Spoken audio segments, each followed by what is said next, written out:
பேர் என்ன? எல் முருகன்.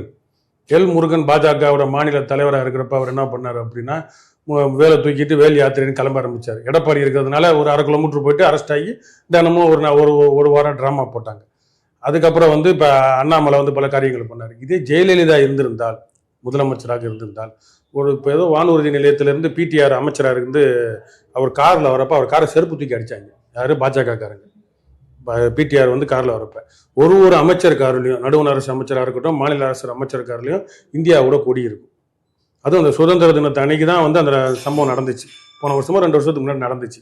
அப்போ இந்திய தேசிய கொடி தான் வந்து நாங்கள் கக்கூசில் ஓட்டுவோம், ரயில்வே ஸ்டேஷனில் ஓட்டுவோம், ட்ரெயினில் ஓட்டுவோம், எல்லாம் ஓட்டுவோம்னு பாஜக பீத்திக்கிட்டு இருக்கிறான்.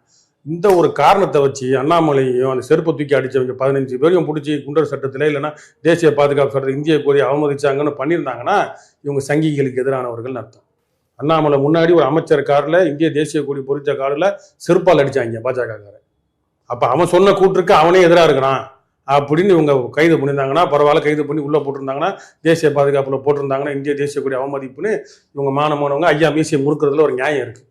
அதெல்லாம் எதுவும் பண்ண மாட்டாங்க. அண்ணாமலை நல்லா இலவசமாக ஃப்ரீயாக விட்டு சுதந்திரமாக விட்டு வேடிக்கை பார்த்து அவருக்கு ஓட்டு சதவீதம் இருக்குன்னு சொல்கிறாரு பார்த்தீங்களா.